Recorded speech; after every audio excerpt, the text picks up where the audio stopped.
41 देखिए, second last question आज के लिए, है ना। क्वेश्चन नंबर 41 कहता है which of the following does national education policy 2020 propose in the content of assessment, यानी आकलन के संदर्भ में राष्ट्रीय शिक्षा नीति 2020 निम्न में से क्या प्रस्तावित करती है।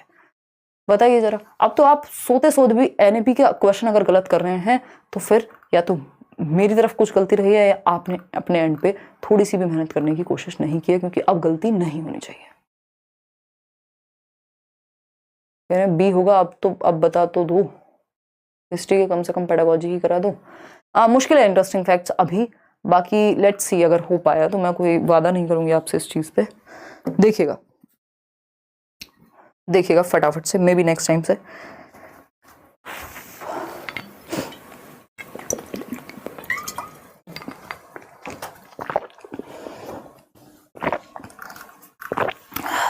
बहुत ही बढ़िया। इतना आप लोग पहले से पढ़ लो। अगर कुछ लोग तो होंगे जो पहले से पढ़ रहे होंगे। मैम सिस्टम में कमी होती है, बच्चों में नहीं। एग्जैक्टली पूजा, बिल्कुल सही समझे हैं आप, है ना। सिस्टम में कमी निकालते हैं हम, बच्चे में नहीं। खुद में निकालेंगे, अपने मेथड्स में कमी निकालेंगे, बच्चे में नहीं। बच्चा ईश्वर का रूप है, ये हम कह रहे हैं पेडागोजी में। तो अगर हम बात करें कंटेंट ऑफ असेसमेंट की, यानी आकलन के संदर्भ में राष्ट्रीय शिक्षा नीति 2020 क्या प्रस्तावित करती है आकलन, तो समेटिव से दूर भागना है, फॉर्मेटिव के पास जाना है। समझ गए ना। लर्निंग फॉर एग्जाम्स, अगेन ये तो खराब बात है। 360 degree multi dimensional report card, बिल्कुल आसान question. Paper and pencil based objective type, जी नहीं। C option is the right answer. Paper pencil तो समेटिव ही हो गया ना। क्वेश्चन नंबर 42 आज के लिए आखिरी सवाल। 43 हो चुके हैं वैसे, शुरुआत में जो ट्राई बॉल वाला क्वेश्चन था वो काउंट नहीं किया है हमने। देखिएगा, नेशनल एजुकेशन पॉलिसी 2020 क्या प्रपोज करती है, किस तरह का पेडागोजिकल शिफ्ट होना चाहिए। अगेन वही बात, बस ऑप्शंस चेंज कर रहे हैं। ये क्वेश्चन तरह तरह से घुमा के दिया है। संदीप सिंह कह रहे हैं मैम नो नमस्ते बक्सर बिहार से। मैम सीडीपी मैथ ईवीएस सब सही जा रहा है, बट हिंदी इंग्लिश बहुत गलत हो रही है, प्लीज सजेस्ट करिए। संदीप 1-2 दिन में ही, अगले नेक्स्ट कमिंग 2 डेज के अराउंड आपको हिंदी इंग्लिश के भी नोट्स मिल जाएंगे, और हम प्रैक्टिस भी कर लेंगे इनफ कुछ सेशंस लगा करके, तो उसमें भी हेल्प मिल जाएगी, फिर वो गलत नहीं होगा।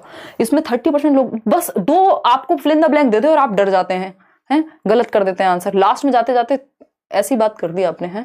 देखिएगा, अगर हम बात करें नेशनल एजुकेशन पॉलिसी 2020 प्रपोज करती है किस तरह का पेडागोजिकल शिफ्ट, यानी किस उपागम से किस उपागम के लिए शिक्षण शास्त्र में बदलाव की बात हो रही है, यानी किससे किसमें बदलाव, किस तरह का शिफ्ट। फ्रॉम कंस्ट्रक्टिविज्म से नहीं भाई, कंस्ट्रक्टिविज्म तो लाना है, इससे क्यों बदलाव बिहेवियरिज्म से होना चाहिए था कंस्ट्रक्टिविज्म में। रोट लर्निंग से कॉन्सेप्चुअल, हाँ ये बात सही है, रटने से कॉन्सेप्ट की तरफ ले जाएंगे, बच्चे को एक्टिव रखने की तरफ। फिर आता है सी ऑप्शन, इंक्वायरी बेस्ड से ड्रिल की तरफ। ये गलत हो गया ना। फ्रॉम यहां पे रख के देख लिया करो, किससे किसकी तरफ, इंक्वायरी से खोजबीन से ड्रिल और अभ्यास की तरफ, जिसको हम नेगेटिव कहते हैं। नहीं, ड्रिल और अभ्यास से इंक्वायरी की तरफ होता तो सही हो जाता। असेसमेंट फॉर लर्निंग से ऑफ लर्निंग की तरफ, बिल्कुल भी नहीं। ऑफ लर्निंग जो कि समेटिव का हिस्सा है, फॉर लर्निंग जो कि फॉर्मेटिव का हिस्सा है, तो ये ऑपोजिट होना चाहिए था। समेटिव से फॉर्मेटिव ले जाएंगे, फॉर लर्निंग से ऑफ लर्निंग ले जाएंगे, ना कि ऑफ लर्निंग से फॉर लर्निंग। ठीक है जी। तो अगर हम बात करें, यहां पे एक ही ऑप्शन सही है कि रोट लर्निंग से, फ्रॉम रोट लर्निंग रटंत विद्या से किधर लेके जाएंगे, कॉन्सेप्चुअल लर्निंग, संप्रत्ययों का विकास, बच्चा संदर्भ में संप्रत्ययों को समझ पाए, कॉन्सेप्चुअल क्लैरिटी उसके अंदर आए। यही एक बेसिक सी बात थी, कॉन्सेप्चुअल अंडरस्टैंडिंग। ठीक है जी, आज के लिए इतना ही रखते हैं। आउट ऑफ 43 क्वेश्चंस कितने आपके ठीक हुए वो आप कमेंट करके बताएंगे, और ये सेशन एक बार रिवाइज भी कर लीजिएगा। ये पीडीएफ सही आंसर्स के साथ आपको मिल जाएगी टेलीग्राम पे। स्ट्रेटजी वाली मैंने शेयर कर दी है, कल वाली भी शेयर कर दूंगी। अगर कुछ भी आपको समझ में नहीं आया है, कोई समस्या है, तो आप कमेंट्स में बता सकते हैं। लाइक शेयर सब्सक्राइब आप कर सकते हैं। टीचिंग एग्जाम्स में आपको हेल्प मिलती रहेगी, और सीटेट में तो पूरी तरह से आपका साथ बना ही रहता है। टेलीग्राम चैनल है लेट्स लर्न स्क्वाड, 6.5 लाख से ज़्यादा लोग हम लोग जुड़े हुए हैं। किसी भी फेक चैनल फेक वेबसाइट से कोई कोर्स मत लीजिए, फिर वो चलेगा नहीं, कुछ और होगा, आपके पैसे बर्बाद जाएंगे। क्योंकि सिर्फ या तो करियरविल पे पेड कोर्सेज हैं, या फिर लेट्स लर्न पे क्लासेस होती हैं फ्री। इसके अलावा आप कहीं से कुछ भी ले रहे हैं तो आप एक तरह से फ्रॉड का पार्ट बन रहे हैं। तो Telegram channel let's learn squad, out of 30 कितने ठीक हुए वो आप बताइएगा, और अभी सीखते रहेंगे। कल हम कोई और सब्जेक्ट कर लेंगे, और फिर एक आध दिन में आपकी मैराथन शुरू कर देंगे। 30 आउट ऑफ 30, या 30 की तो बात ही नहीं, आज डेली हम 30 करते हैं ना, तो उसी की आदत हो गई है। आउट ऑफ 43 कितने क्वेश्चंस आपके ठीक हुए वो आप इस सेशन के बाद कमेंट करके बताएंगे।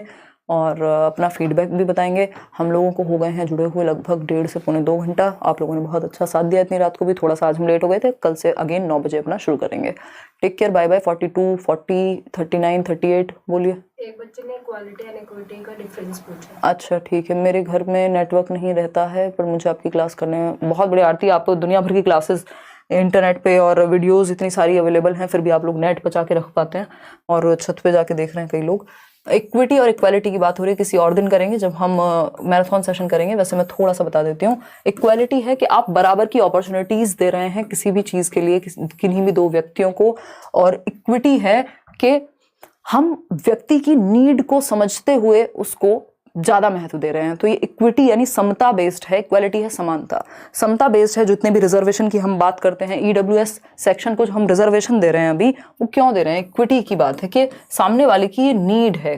कुछ लोग जो वंचित रह गए हैं किसी भी वजह से, तो उनको हमें उस नीड के अकॉर्डिंग आगे ज्यादा बढ़ावा देना है। इक्वालिटी की बात तो तब होती है ना जब मैं और आप दोनों 5-5 फीट के लोग हैं, ठीक, और हम कहें कि ठीक है चलो साथ दौड़ लगाते हैं, या फिर हमारी क्षमताएं समान हैं, ठीक। लेकिन अगर किसी को दबा करके पहले से ही रखा गया है या कुछ समस्याएं रही हैं, महिलाओं के लिए रिजर्वेशन की जो बात है बिहार में, या मेट्रो ट्रेन में भी अगर हम कोच जो है आपके फर्स्ट डब्बा जो है वो फीमेल्स के लिए रिजर्व है, उसके रीजंस हैं, है ना। या हम सीट्स भी रिजर्व रखते हैं, उसके रीजंस हैं। हो सकता है कोई महिला प्रेग्नेंट हो, छेड़छाड़ की बातें ज्यादा होती हैं, तो वहां पे हम इक्विटी का प्रयोग करते हैं, ठीक है। आएंगे इस पे डिटेल में चर्चा करेंगे इंक्लूसिव एजुकेशन पढ़ते समय। इक्विटी बेस्ड होती है आपकी, इक्विटी और इक्वालिटी दोनों का ध्यान रखा जाता है इंक्लूसिव में, बट इक्वालिटी से बेटर है इक्विटी कि हम सामने वाले की नीड को समझ करके उसके अकॉर्डिंग एक्शन ले पाए, ठीक। 42 में से आपके 37 आउट ऑफ 42। क्वेश्चन नंबर 28, 26, 13, 21 बस ये रॉन्ग हुए हैं। Super class, thank you so much Vicky Jayant. कल मिलते हैं भाई, बहुत बढ़िया। अगर आपने 35 प्लस भी स्कोर कर लिया है तो मैं कहूँगी कि अच्छा स्कोर रहा है।